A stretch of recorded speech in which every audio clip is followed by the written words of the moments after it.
I don't know. I'm just gonna keep shaking my head and wondering what to kind of do next. It's been the last week for me has just been a nightmare. I mean, it's more than just the Kavanaugh being confirmed to the Supreme Court thing, which, no, I'm not a fan of this because I'm afraid what could happen down the road. I'm supporter of gay rights. I'm supporter of a woman's right to choose. I have a pre-existing condition, so will the Supreme Court down the road say, oh, everybody with pre-existing conditions are screwed, and just die? I'm nervous. I mean, there's many other things I'm worried about, but I don't know. I'm just worried that my life, which has already been harsh, has already been a nightmare, has been 95% negative and only 5% positive the entire life. I'm 32 years old. Will just get even more negative. I mean, in the last week, other than the Kavanaugh, I've gotten more threats online from people. I've gotten more threats in person. I've been threatened on the mass transit system here in town. I've been threatened out on the road somewhere. I've been threatened online on Twitter and Facebook. The threats keep kind of continuing. And then other than that, the rejections keep piling up. I keep telling people I can't cover your event. I can't talk about your stuff because I don't have the resources. I don't have a car. Don't have the income. I'm sorry. I wish I could cover your high school football game or your festival or your 5K run or so on and so on. But if I don't have a car, I can't come cover it. And I'm disappointed. I see everybody else on my social media and anywhere else I go talk about things they've done. They went to this thing. They went to their friends. They did this, did that. And I'm sitting here at home depressed, essentially, because I can't go do anything. I mean, I don't barely have any friends. I wish I could go cover more things, but I don't have resources to do it. And sitting here at home all day with nothing to do is boring. You get bored. It gets frustrating and depressing. So yeah, I'm kind of depressed right now. I'm severely depressed again. I've been depressed just about my entire life. And when I get severely depressed, the next step, and this has happened before in my life, as I've gotten close to committing suicide. Let that sink in for a minute. When I was younger and living with my father and stepmother with 3 siblings kicking me, punching me, chasing me down the street to beat me up, and being locked away in a room with an alarm on my door and sitting at a dining room table with a video camera watching me the entire time, I almost took my life then.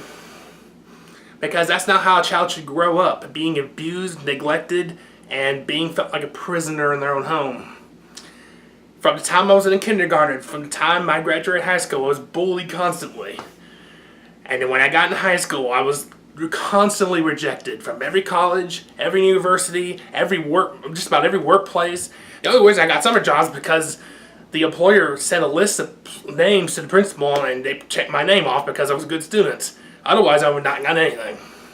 So, constantly rejected. Almost took my life again there, along with problems at home, alcoholics and everything. Dealing with racist family members, gotten close. Having to go to a different part of the country just to find a job because nobody will hire me here. And then when you get rejected and bullied and you have to watch coworkers cry down and break down because the place you work at is so bad. Almost took my life then. Back in Alabama, getting rejected, being abused at work, being neglected at jobs, being rejected from event opportunities, review opportunities, hundreds and thousands of times. You're gonna feel depressed. You're gonna be depressed.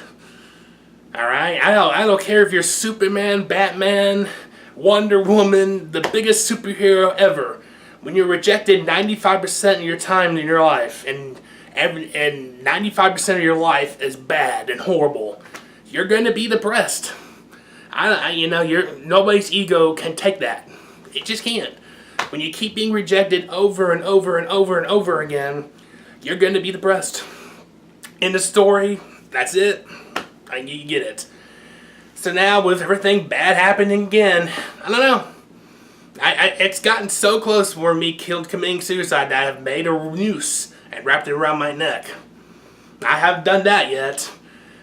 My only hope, the only opportunity I now have, is this special project TV show that's gonna soon air my episode. If nothing happens from that after it airs and everything, I might not be here anymore. You can't be rejected for 95% of your life and expect to still be here. You just can't. There's people that don't think you have autism, Asperger's, and well, I really do. There's people that bully me because of my weight. There's people that bully me, harass me because of my views. And it just, people know that. They reject me anywhere I go, any job I apply to, any event I try to cover. Anywhere I go, I get harassed by people on the street. I have neighbors cuss me out and threaten to beat me down. It just keeps happening. And eventually gets to the point where you've had enough and you're done. And that's for anybody. For any person and any boy, woman, man, woman, child. I don't care. When you've been neglected and rejected for 95% of your life, and the very seldom good things in your life, don't even come close to thinking about all the bad things that happened in your life. You're going to be severely depressed. For everything that's happened in my past in my life, I'm going to remember this for the rest of my life. If a soldier has PTSD, for example, I understand what they're going through. Because I'm going through similar things. It's not just on the battlefield, it's with other family, other people, and so on. So, I don't know. I don't know what I can do. I'm just scared for my future. I'm scared that somebody that's making these threats online, they're gonna really hurt me for real. I guess I'll come to the acceptance that I keep being rejected for the rest of my life. I guess so. That's just how it is. The only hope I see, the only hope for me I see now is this Special Project TV show. I can't wait to talk about it more. I can't wait to tell you what this is all about. Because I hope this is the ticket for me to have a better life. So I can forget all these horrible bad things from the abuse, neglect, and rejections, threats, thousands of times. And I can start thinking about a better life. Maybe I could find a spouse, or maybe I could have kids, I could have my own house, I could have a good career. My blog could really take off. But until then, it's just misery, depression, anguish. I don't know. I'll just keep laying on my bed here watching TV, and I don't know. Tonight, after I upload this, I'm gonna go on a little walk, go to my favorite little sit-down spot, and do some thinking, because this last week has been horrible with all the rejections, all the bad things happening, and nothing good. Just nothing good. I don't know. I'm surprised I'm still here. You just can't take so many rejections and bad things in your life and expect to still be here. I'm surprised I'm still here. So, oh well, let's see what happens.